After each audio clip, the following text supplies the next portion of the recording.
지금 사면 또 이게 고점이 아닌가.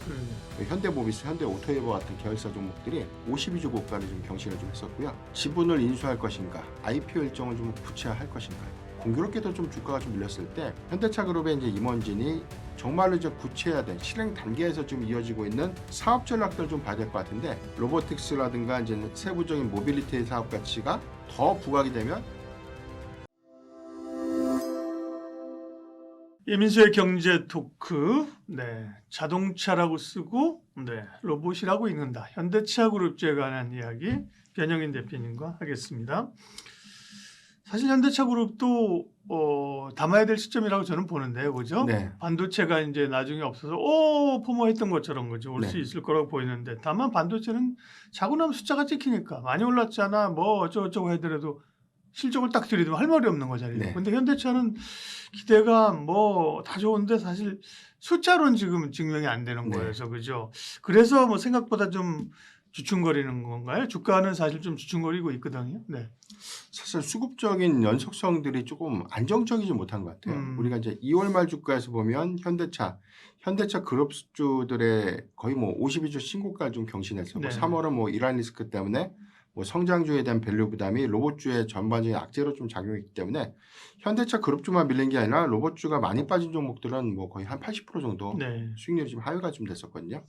다만 이게 점진적인 이란 리스크가 좀 완화됐던 시점이 4월 중순부터니까 4월 중순부터 대다수 종목들이 크게 좀 반등을 했는데, 여전히 현대차 그룹주가 그 반등폭은 좀 미미했었고, 이 기점이 한 4월 말에서 이제 5월 초부터 이제 굉장히 크게 반영이 좀 된 것입니다. 그래서 5월 15일 기점에서 보면 현대차와 뭐 현대모비스, 현대오토웨버 같은 계열사 종목들이 52주 고가를 좀 경신을 좀 했었고요.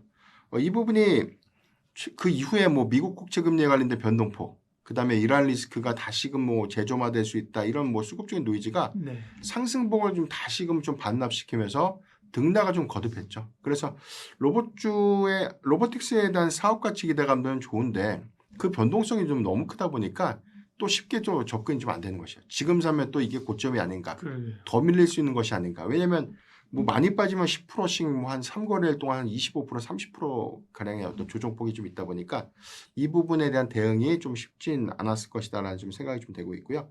다만 5월달 기치표에서 보면 코스피 수익률 19% 대비해서는 뭐 수익률을 좀 다 넘었습니다. 아웃퍼폼을 좀 했고요. 일단 2월 말 대비해서는 5월 기점에서 물론 변동성은 좀 있었지만 최근에 수급이 다시 좀 재차 좀 반등을 할 때는 어느 정도 좀 그 이전보다는 그 변동의 폭이 좀 많이 완화된 것은 그나마 좀 다행이지 않을까 가지고 보고 있습니다. 네. 현대차 그룹도 이제 지금은 포모가 아닌데요. 포모가 올 가능성이 있다니까요. 그래서 주목해 봐야 되는 거고, 이제 그 시장 영향을 좀 받다가 또 이제 아틀라스 얘기 나오고 보스턴 다이내믹스 얘기 나오면 한번 또 빵 떴다가 그죠. 이런 흐름들인데 결국은 그 보스턴 다이내믹스, 아틀라스의 그 일정들 또 뭐 이슈들 이런 거를 많이 볼 수는 없습니다. 상장 관련해서 뭐 지난번에 뭔가 가이드를 뭐 한다고 했는데 뭐가 좀 나왔나요?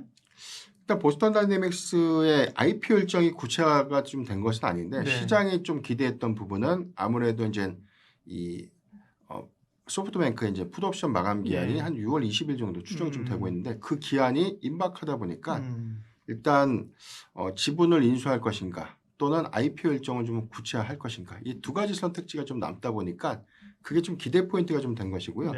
사실 2021년도 이 현대차가 사실 보스턴 다이내믹스의 지분 인수 금액 한 1조 2천억 정도의 인수를 한 거거든요.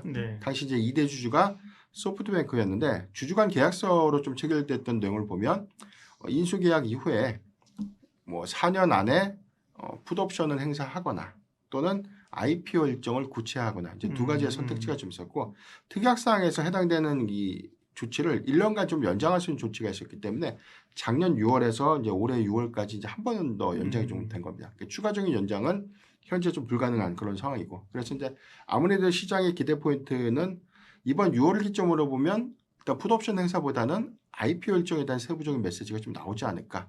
그러니까 그런 기대감들이 좀 작용했었는데, 공교롭게도 좀 주가가 좀 밀렸을 때 현대차 그룹의 이제 임원진이 보스턴 다이내믹스의 이제 IPO 일정을 2028년도가 좀 적정하다, 뭐 이런 루머가 좀 있었어요. 이런 것들이 이제 수급적인 어떤 노이즈가 좀 되면서 주가가 좀 밀렸던 것이고 다만 저는 개인적으로 봤을 네. 때 보스턴 다이내믹스의 이제 외형 가치에 대한 기대감들은 당연히 중요하죠. 근데 이게 6월 달에 IP 일정이 안 나온다고 해서 투매로 좀 봐야 될 것인가 이렇게 보기엔 좀 다소 무리가 있다고 보고 있는 거고 지금부터 우리가 좀 주목해 볼 포인트는 이미 보스턴 다이내믹스의 이제 IPO 일정을 좀 떠나서 구체화된 그동안 우리 이렇게 하겠습니다가 아니라 정말로 이제 구체화된 실행 단계에서 지금 이어지고 있는 사업 전략들 좀 봐야 될 것 같은데 먼저 이제 단기적인 기대 포인트는 2분기 말이죠. 이제 미국 안에 이제 로봇의 훈련센터 알맥이라고 합니다. 건립이 좀 완공이 좀 됩니다. 3분기부터 이제 운영이 좀 본격화될 텐데 이 부분이 왜 중요하냐면 일단 기존에 이제 훈련에서에 대한 이 데이터를 좀 축적하고 이 데이터를 좀 기반으로 해서 두뇌를 만드는 거예요.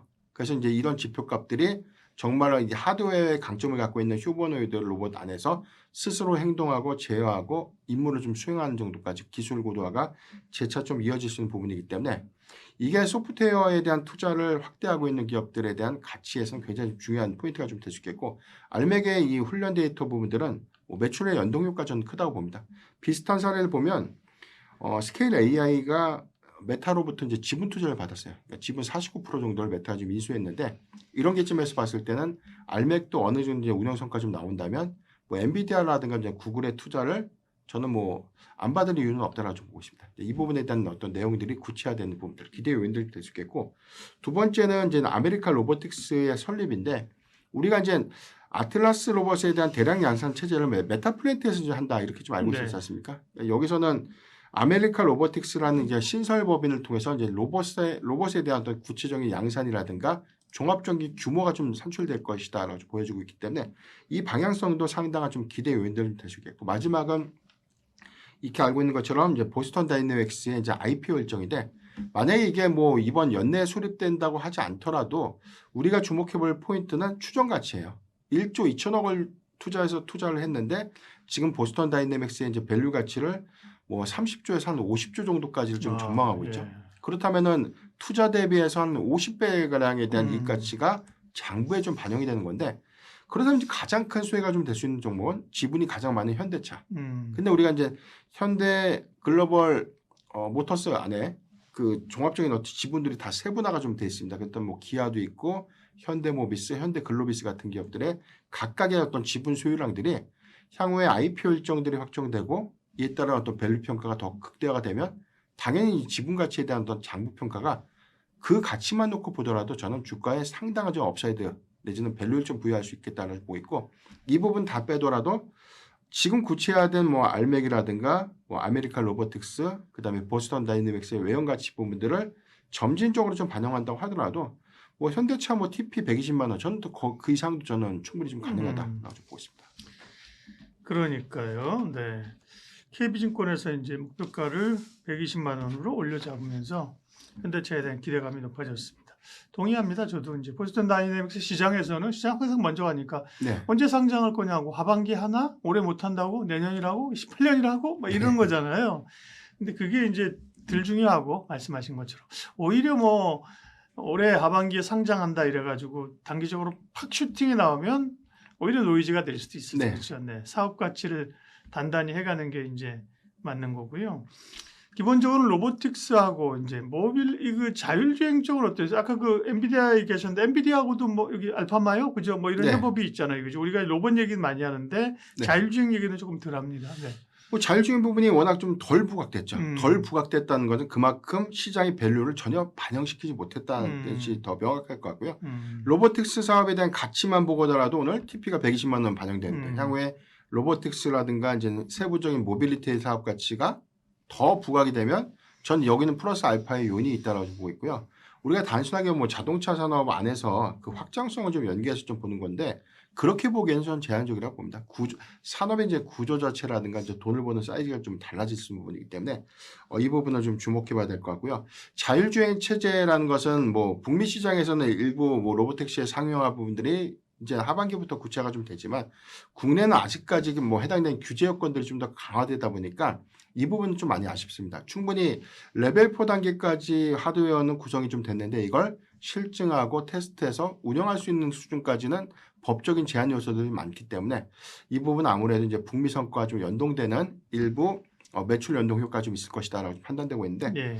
이 부분을 좀 논의로 하더라도 지난 뭐 기아차 CEO 인베스터 데이에서 좀 강조했던 포인트가 SDV 소프트웨어 중심의 전장차가 전체적으로 2027년도 초기 모델 양산을 구체화합니다. 그러니까 2028년도에 전차종이니까 초기에는 기아차가 해당되는 밸류를 좀 반영시킬 수 있겠고 2028년도 이후부터는 뭐 현대차 그룹에 있는 모든 완성차 부분들에 대한 SDV 전용률이 굉장히 좀 크게 높아진다는 부분들을 좀 감안해 보면 전 이 부분도 자동차 가격에 대한 어떤 연동 구조를 좀 논의를 하더라도 사업 가치가 좀 달라지는 것이죠. 그래서 저는 이 부분에 대한 가치가 아직은 반영된 게 전혀 없다라고 좀 보고 있기 때문에 2027년도, 2028년도에 우리가 가치를 선반영한다라고 보면 올해 하반기부터는 주가가 당연히 좀 반영이 좀 돼야 되는 것이거든요. 휴머노이드 로봇에 대한 양산 체제가 2028년도 그리고 2028년도에 뭐 초기 공정 투입, 2030년도에 주 공정 투입이라는 목표를 좀 제시했기 때문에 역시나 올해 관계된 어떤 밸류에이션에 대한 가치 반영이 안 된다면 저는 뭐 지금부터라도 좀 네. 선침의 전략이 좀 충분히 유효하지 않을까 아주 보십니다. 현대차를 주목해 봐야 한다라는 의견에는 별 이견이 다른 생각이 없으실 거예요. 그런데 그러면 뭘 사지에 대한 이제 고민들. 현대차인가? 네. 네, 그다음에 자동차 현대차. 그다음에 부품사 가운데는 현대모비스, 현대오토에버, 현대글로비스 이 정도 보고 있는 거잖아요. 그죠? 네. 그래서 성향에 따라서 네.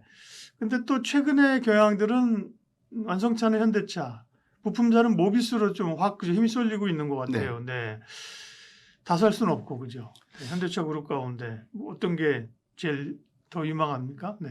아무래도 이제 수급적인 탄력도는 저는 시총 규모가 좀 작았던 현대 오토에버가 좀 강했죠. 네, 그렇죠. 일단 뭐 사업 재편의 수혜가 좀 될 수 있다. 로봇의 관제라든가 뭐 AS 부분들. 근데 이게 왜 중요했냐면 알맥이 이제 3분기부터 이제 운영을 본격화하면 여기 관련된 관제 매출 부분들은 현대 오토에버의 로보틱스 사업에 대한 매출군을 좀 인식이 좀 됩니다. 네. 그러니까 이 부분이 초기적인 성과가 좀 나올 수 있다는 점에서 좀 기대 요인들이 될 수 있는데 전체적인 이 로보틱스 사업에 대한 총 가치를 놓고 봤을 때는 저는 당연히 현대차를 좀 봐야 될 것 같고요. 왜냐하면 가장 많은 지분을 갖고 있고 여기서 연계되거나 가치를 좀 다시금 좀 부여할 수 있는 가치 그러니까 이런 관점에서 보면 현대차의 여력은 좀 충분하지 않을까. 다만 이제 수급의 탄력도는 말씀하셨던 것처럼 현대모비스를 같이 좀 동조해서 좀 봐야 될 것 같은데 액추에이터에 대한 전반적인 양산 체제를 2028년도로 좀 예고했습니다. 연 35만 개에 대한 양산 캐파니까 그러니까 이 부분이 수요 연동 효과로 해서 초기라는 관점이고 여기서 뭐 양산에 대한 어떤 대수가 매년 그 추정치가 좀 올라갈 것을 좀 감안하면 현대모비스에 대한 가치 반영도 확연하게 좀 달라질 수 있다. 특히나 뭐 PBR이 여전히 주가가 좀 올랐음에도 불구하고 0.7배 미만입니다. 네. 그러니까 가치 정상화 관점에서 보면 지금 뭐 현대모비스의 적정 PBR 한 2배 정도 보고 있는 것이거든요. 그돈 주가는 최소 3배 정도 이상 올려야 되는 게 좀 타당한 구간인데 워낙 주가가 좀 눌려있던 부분들 그래서 주가 누르기 뭐 방지법이라든가 상속세법을 통한 뭐 PBR 정상화에 대한 또 정책이 구체화가 좀 된다면 탄력도는 현대차보다는 현대모비스가 조금 더 뛰어나지 않을까 가지고 있습니다.